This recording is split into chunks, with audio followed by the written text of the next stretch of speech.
नमस्ते दोस्तों, स्वागत है आपका आज साधना के चैनल पे। आज हम एक और नया एसएमई आईपीओ का एनालिसिस लेकर आए हैं। कंपनी का नाम है एनएसबी बीपीओ सॉल्यूशंस लिमिटेड। अगर आप नए हैं चैनल पर तो सब्सक्राइब जरूर कीजिए और बेल आइकन दबा लीजिए ताकि आपको आने वाले आईपीओ रिव्यूज़ की नोटिफिकेशन सबसे पहले मिलती रहे। चलिए स्टार्ट करते हैं आज का एनालिसिस। सबसे पहले कंपनी का इंट्रोडक्शन पार्ट देखते हैं। एनएसबी बीपीओ सॉल्यूशंस लिमिटेड का इनकॉर्पोरेशन 2005 में हुआ था। कंपनी एक business process outsourcing service provider है। इनका कोर सर्विस में शामिल है कस्टमर केयर और tele sales, tele collections, document digitisation और KYC form processing, payroll management, warehousing और आर्काइवल सर्विसेज। इनके अलावा कंपनी एफएमसीजी ट्रेडिंग बिजनेस भी करती है जिसमें दाल, शुगर, राइस, ड्राई फ्रूट्स और वेजिटेबल्स का ट्रेडिंग और B2B सेल्स इंक्लूडेड है। एज ऑफ 31 अगस्त 2025 एनएसबी के पास 2439 फुल टाइम एम्प्लॉइज हैं। कंपनी डाइवर्सिफाइड है और बीपीओ के साथ एफएमसीजी ट्रेडिंग भी करती है। ये डुअल मॉडल एडवांटेज दे सकता है, लेकिन एफएमसीजी ट्रेडिंग मार्जिन्स लो होते हैं, इसलिए इन्वेस्टर्स को सेगमेंट मिक्स ध्यान में रखना होगा। तो हम लोग इनका बिजनेस ओवरव्यू और स्ट्रेंथ्स देखते हैं। स्ट्रेंथ्स जो कंपनी हाईलाइट करती है उसमें है क्वालिटी सर्विस और क्लाइंट सेटिस्फैक्शन, एक्सपीरियंस्ड प्रमोटर और senior management team, diversified revenue sources, BPO plus FMCG tradings, strong client relationship across telecom, BFSI that is banking, financial services and insurance, e-retail, healthcare और education sectors. Strong management और diversified client base एक positive factor है, लेकिन BPO industry में competition ज्यादा होने के कारण स्केलेबिलिटी और मार्जिन्स प्रेशर में आ सकते हैं। टारगेट मार्केट और क्लाइंट्स की बात करें, कंपनी का क्लाइंट बेस काफी डाइवर्सिफाइड है। Telecom, BFSI, insurance, government health care, education और ई रिटेल।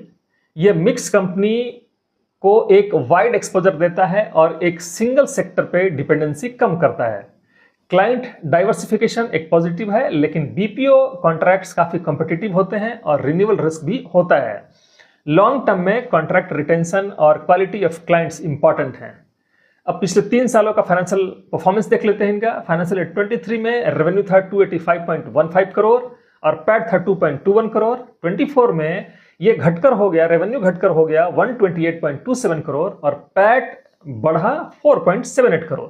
फाइनेंशियल 25 में रेवेन्यू 138.54 करोड़ हुआ और पैट हुआ 8.54 करोड़। यानी रेवेन्यू फाइनेंशियल 23 के बाद गिर गया था, लेकिन पैट में स्ट्रॉन्ग ग्रोथ दिखा है। नेटवर्थ भी 78.58 करोड़ फाइनेंशियल 23 से बढ़कर 135.06 करोड़ फाइनेंशियल 25 तक गया है। रेवेन्यू ग्रोथ थोड़ा इनकंसिस्टेंट है, लेकिन प्रॉफिटेबिलिटी और नेटवर्थ इंप्रूव हो रही है। इससे पता चलता है कि कंपनी कॉस्ट इफिशियंसी पे फोकस कर रही है। अब इनका की रेशियो और वैल्यूएशन मैट्रिक्स देखते हैं। रिटर्न ऑन इक्विटी की बात करें 7.92%, आरओसी की बात करें 9.42%, debt equity 0.17 only, PAT margin is 7.98%, EBITDA margin is 13.62% और price to book value is 1.65। EPS pre IPO is 5.8 rupees, EPS post IPO is 4.27 rupees और पी जो है post IPO upper price band पे 34.4। ईपीएस simple method से calculate किया गया है, पैट को टोटल शेयर से डिवाइड करके और पी रेशियो अपर प्राइस बैंड को ईपीएस से डिवाइड करके निकाला गया है। वैल्यूएशन थोड़ा प्रीमियम लग रहा है क्योंकि पी रेशियो 34 है। एसएमई पीयर्स के कंपैरिजन में थोड़ा एक्सपेंसिव हो सकता है। प्रोमोटर्स और शेयर होल्डिंग पैटर्न की बात करें, प्रोमोटर इनके हैं Narendra Singh Bapna. Pre issue holding था 45.78% और पोस्ट इश्यू होल्डिंग हो गया 33.63%। प्रोमोटर स्टेक आईपीओ के बाद भी 33% से ऊपर है, लेकिन डाइल्यूशन भी काफी हाई हुआ है। आईपीओ डिटेल्स की बात करें, आईपीओ ओपन डेट है 23 सितंबर 2025, क्लोज डेट है 25 सितंबर, अलॉटमेंट डेट है 26 सितंबर और टेंटेटिव लिस्टिंग है 30 सितंबर 2025। ये बीएसई एसएमई पे लिस्ट होगी। इशू साइज की बात करें तो 77.91 करोड़ का ये इशू है। प्राइस बैंड की बात करें ₹140 to 147 पर शेयर और लॉट साइज है 1000 शेयर्स का। मिनिमम रिटेल इन्वेस्टमेंट रखा गया है 2 लॉट्स का, जिसमें 2000 शेयर्स होते हैं और ये अमाउंट हो जाता है 2,94,000। रिजर्वेशन की बात करें क्यूआईबी के लिए 1%, एनआईआई के लिए 46.83% और रिटेल इन्वेस्टर्स के लिए 47.17%, मार्केट मेकर के लिए 5%। टिकट साइज हाई है 2.94 लाख। इस वजह से रिटेल पार्टिसिपेशन लिमिटेड हो सकता है। एसएमई आईपीओ होने की वजह से लिक्विडिटी भी लिमिटेड होगी। लीड मैनेजर और रजिस्ट्रार की बात करें, लीड मैनेजर इनके हैं Inventure merchant banker services private limited, registrar हैं big sale services private limited, market maker हैं Alacrity securities limited. Objects of the issue की बात करें तो फंड्स का यूटिलाइजेशन कुछ इस तरह से होने वाला है। डेट रिपेमेंट के रूप में 25.82 करोड़ का प्रोविजन रखा गया है। कैपिटल एक्सपेंडिचर के लिए 13.38 करोड़, एडिशनल वर्किंग कैपिटल के लिए 9.02 करोड़ और लॉन्ग टर्म वर्किंग कैपिटल के लिए 20 crore. Rest fund general corporate purpose के लिए यूज होगा। आईपीओ प्रोसीड्स प्राइमरली ग्रोथ और डेट रिपेमेंट के लिए यूज हो रहे हैं, जो एक पॉजिटिव फैक्टर है। प्रोमोटर एग्जिट नहीं कर रहे, ये भी एक अच्छा सिग्नल है।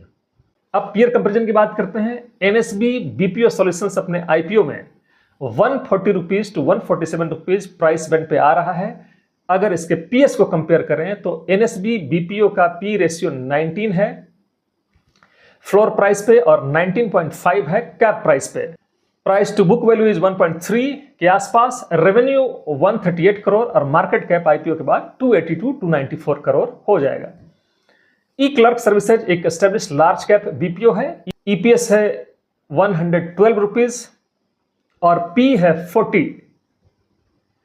रेवेन्यू है 3,452 करोड़ और मार्केट कैप हो जाएगा 21,200 करोड़।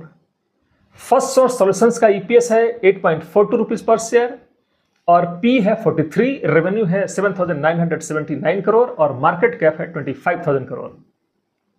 1.1 सॉल्यूशंस एक छोटी लिस्टेड बीपीओ है। ईपीएस है 1.35 रुपीज और पी है 32। रेवेन्यू है 270 करोड़ और मार्केट कैप है 1156 करोड़। देखा जाए तो एनएसबी बीपीओ का वैल्यूएशन मिड रेंज में है। ई क्लर्क्स और फर्स्ट सोर्स जैसे बड़े प्लेयर्स के कंपैरिजन में यह छोटी स्केल का है, लेकिन पीयर्स की तरह ही प्रीमियम मल्टीपल्स पे लिस्ट हो रहा है। 1.1 जैसे एसएमई पीयर के कंपैरिजन में भी वैल्यूएशन चीप नहीं है, मतलब कंपनी के फंडामेंटल्स इंप्रूविंग है, लेकिन आईपीओ प्राइस इन्वेस्टर्स के लिए थोड़ा डिमांडिंग लग सकता है। अब हम लोग इनका शॉर्ट एनालिसिस देखते हैं। स्ट्रेंथ सबसे पहले diversified services portfolio, BPO plus FMCG का कॉम्बिनेशन, एक्सपीरियंस प्रमोटर और large employees base, improving profitability margins, low debt equity ratio. Weaknesses की बात करें, रेवेन्यू ग्रोथ इनकंसिस्टेंट है, SME IPO liquidity concern, high retail ticket size. Opportunities की बात करें, BPO industry growth, digital transformation demand, FMCG diversification, capex expansion potential. Threats की बात करें, heavy competition, commodity price volatility, client concentration risk, regulatory challenges. Strengths और opportunities attractive हैं, लेकिन threats और वीकनेसेस इग्नोर नहीं किए जा सकते। लॉन्ग टर्म इन्वेस्टर्स को डाइवर्सिफिकेशन और इंडस्ट्री रिस्क ध्यान में रखना होगा। जीएमपी ट्रेंड और लिस्टिंग एजेंट्स की बात करें, अभी तक एनएसबी बीपीओ सॉल्यूशंस आईपीओ का grey market premium officially start नहीं हुआ है। जैसे ही अपडेट आएगा हम आपको इन्फॉर्म करने का प्रयास करेंगे। जीएमपी बंधुओं एक इनफॉर्मल इंडिकेटर होता है, सेबी के फ्रेमवर्क में इसका कोई भी ऑफिशियल वैल्यू नहीं है।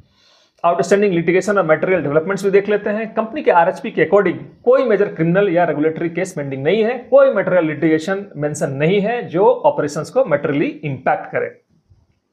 लीगल रिस्क लिमिटेड लग रहे हैं, जो एक पॉजिटिव है। तो दोस्तों, एनएसबी बीपीओ सॉल्यूशंस लिमिटेड एक बीपीओ और एफएमसीजी ट्रेडिंग कंबाइंड बिजनेस है। फाइनेंशियल्स में प्रॉफिटेबिलिटी इंप्रूव हो रही है, डेट लो है और आईपीओ फंड्स प्राइमरली ग्रोथ और वर्किंग कैपिटल के लिए यूज होंगे, लेकिन रिटेल इन्वेस्टर्स के लिए हाई टिकट साइज एक बड़ी एंट्री बैरियर है और रेवेन्यू ग्रोथ इनकंसिस्टेंट दिखी है। एसएमई आईपीओ होने की वजह से लिक्विडिटी रिस्क भी कंसीडर करना चाहिए। बैलेंस्ड अप्रोच लेना सही रहेगा। आईपीओ का short term listing performance uncertain है, लेकिन लॉन्ग टर्म में लो डेट और ग्रोथ प्लान्स एक पॉजिटिव स्टोरी बन सकते हैं। ये एनालिसिस सिर्फ एजुकेशनल और इन्फॉर्मेशनल पर्पस के लिए है। ये किसी भी तरह से इस आईपीओ को अप्लाई या स्किप करने का रिकमेंडेशन नहीं देती है। इन्वेस्टमेंट डिसीजन लेने से पहले अपनी रिसर्च करें या फिर अपने रजिस्टर्ड फाइनेंशियल एडवाइजर से सलाह लें। अगर आपको ये आईपीओ एनालिसिस पसंद आया हो तो वीडियो को लाइक शेयर और सब्सक्राइब जरूर करें। मिलते हैं अगले वीडियो में, तब तक के लिए जय हिंद जय भारत।